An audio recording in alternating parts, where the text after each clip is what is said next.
Hi, everybody, and welcome to the one and only Facebook and YouTube live test for this upcoming show on Sunday, this coming Sunday, September 13th.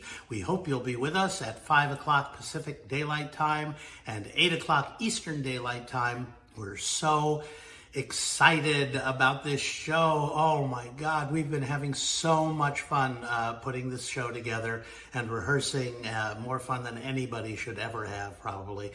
But what a cast, what guests, and I'm told we're going to have quite a few surprise drop-in guests, so you will not want to miss this show. You'll want to be there from the very start.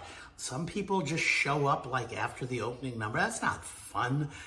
We have a 1-minute little informational thing that happens before we actually start, but we start on time at 5. So please come on time and watch us on Sunday, because we have pulled out all the stops, I think, for this 10th anniversary show.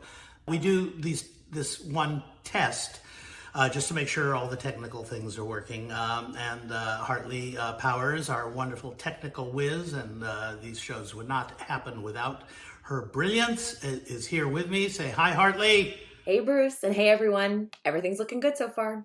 Anyway, I took the questions, wrote them down, and I'm going to answer them now as best I can. Karen asks, how exactly do we do our online shows? Now, I could answer that, but then I would have to kill you. But we have done them since April. We took the time to figure out how to do them in the best possible way so that there would be no technical glitches or weird stuff that happened during them, unlike other online shows. And I have to say, since we have been doing them, others have emulated us. I think that's the nice way of putting it. So it's nice to have shown them the way. Anyway, Bill Graff has a few questions. What song am I most proud of having written? That would be, I think, probably Simply, which is why I titled my book that song. It's just, to me, the lyric says everything I wanted to say. It says it with the right music, and I'm just very proud of it, and I really like it. So, do I like afternoon tea? No, I do not, because I like afternoon, but I don't drink tea. I don't like it. I don't drink coffee. I don't like that. I don't drink liquor. I don't like that. I'm a Diet Coke kind of fellow. But I've never, I drink tea if I have a sore throat. Occasionally, I don't like it. I don't like the taste of it, and I hate the taste of coffee. So there you are. What is my favorite Danny Kaye song? I think that would have to be The Maladjusted Jester, or I'll Take You Dreaming, both from the Court Jester. Have I ever laughed so hard I have fallen out of my chair? Yes. My friend, the late Nick Redman, who I miss terribly, and I went to New York in the early 90s, and we saw a show called Catskills on Broadway, and the final comic in that show, Mal Z. Lawrence, made us laugh so hard that we literally fell out of our chairs, and we thought we were actually going to die in that theater. So, yes is the answer. He was hilarious. Maybe he's on YouTube. You can look him up. And do I like Zero Mostel? Of course. He was a brilliant comic actor, a brilliant dramatic actor. I understand he could be a handful, but I just enjoyed him. I was lucky enough to see him in Fiddler on the Roof when they did the revival in the 70s that played the Schubert here in LA.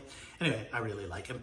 Adrian Rusk asks, with this anniversary, will Doug Haverty surpass her in the number of shows he co-produced? Because Adrian Russ was our co-producer for the first half of our run, I would say. I think that's right, probably about 5 years. So they're close. I would think Doug maybe knows. Maybe he's watching this and he can send up an answer. Yeah, I think it's close. And I tell you, both Adrian was indispensable to me as a co-producer, and Doug Haverty certainly is indispensable. Could not do these shows without him, and couldn't have done them without her. They really, really help, because it is daunting, let me tell you, doing one show every single month for 10 years. We have missed a couple of shows, but Jack Earls, not Michael, I'm getting ahead of myself. Jack Earls asks, which of my books do I think would make the best TV series? That's probably an easy answer with the Adriana Hofstadter mystery series. I don't know about a weekly series. That would be hard to maybe do, but one of those once-a-monthers like Columbo used to do, or McCloud, or Macmillan and Wife, those kinds of things. And I also think Thrill Ride would make an interesting series. It's my time travel novel because the characters are interesting and the milieu and setting is interesting. Michael Gabbiano asks, when I'm writing songs, here's what I wrote on the paper here. When I'm writing snogs, I tell you, at my age, you don't know what you're writing anymore. Ladies and gentlemen, songs. When I'm writing songs, which comes first, the music or the lyrics or the reverse? And I would say most of the time it's both at the same time, but there have been occasions when I've written the tune first, and there have been occasions when I've written the lyric first. It just depends on how it goes. Now with Snogs, it's a whole different story. Anyway, which song took the longest to write? And that's a really easy answer. It's a song called Sunset Strip 1965, which I wrote for my musical review, LA Now and Then. It's a story song about two girls who hung out on the Strip in that year and subsequent years, and how it changed over the years and what went on. And I got the first part of it, the first, I would guess what you would call verse, it's a long song, 6 minutes, right away, but then creating this story and figuring out where it was going to go and how far I wanted to go, and that it would end with this person singing it in her 60s. So it took about 3 weeks to write, which is very unusual for me. Oh, you know what we forgot to do, Hartley? We forgot the curtain thing. Can you do the curtain thing? What would this live test be without a curtain thing? Hartley, give me the curtain. Curtain transitions a go. Thank you so much, that beautiful curtain. And people have emulated the curtain thing, ladies and gentlemen. It's so funny to me. So Robert Yacco, which I wrote as Robert Yack. Robert Yacco, who has, of course, been in more Kritzerland shows than any other performer, asks if I'm really Jewish or if I'm one of the famous musical O'Kimmels of Dublin in disguise. First of all, let me say, at my age, this is the disguise. But I know their work, the O'Kimmels of Dublin, but I'm afraid I am not related to them. The closest I'm related to any Jewish performer are the O'Schwartzes of Brooklyn. Anyway, Charles Smith asks, when I'm preparing a Kritzerland show, what process do I and my musical directors go through in arranging the music, in setting the style of the accompaniment, putting the put-togethers together, creating intros, modulations, that sort of thing? I've had many, many great musical directors over the years, including Shelley Markham, John Boswell, Lloyd Cooper, Albie Potts, oh God, I'm not gonna, forgive me, other musical directors, but I'm not going to remember because you only did one show. But tons of really fine musical directors, but all of the Kritzerland shows for about the last 4 years have been musical directed by Richard Allen.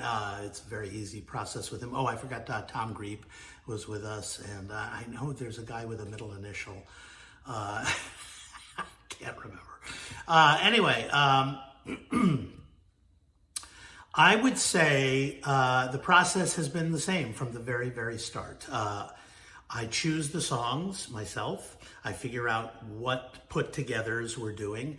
And then I send all of that music to the musical director who prints it out. And we get together and have an hour or two session where we go through every song, figure out if there's a repeat, if we're going back to the bridge, figuring out the layout of the song, whether we're going to do the introductory verse, if there is one, if we're going to figure out a new vamp for it, which I frequently do, just the layout of I call it routining the song.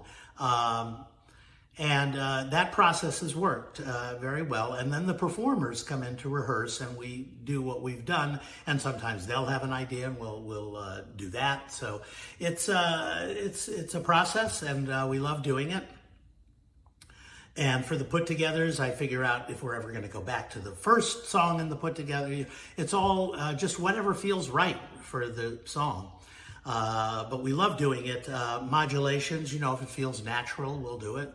If it feels like it needs a build, we'll do it.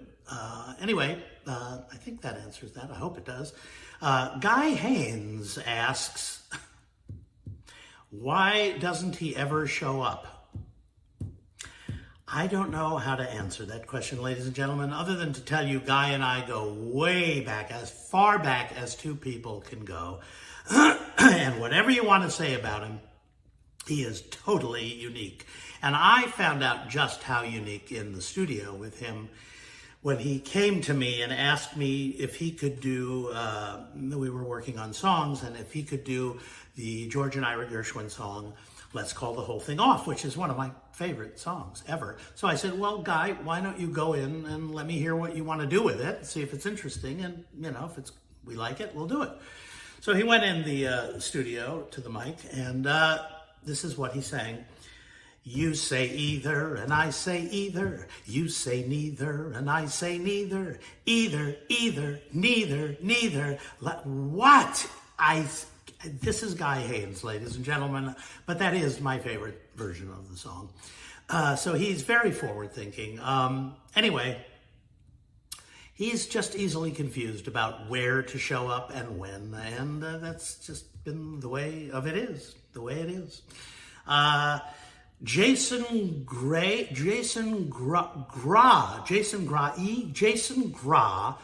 who has also done a fair number of Kritzerland shows. In fact, he was in the very first Kritzerland show in September of 2010 with, who else was in that show? Pamela Myers, who's in our upcoming Sunday show. So that's two people from that show are in Sunday show.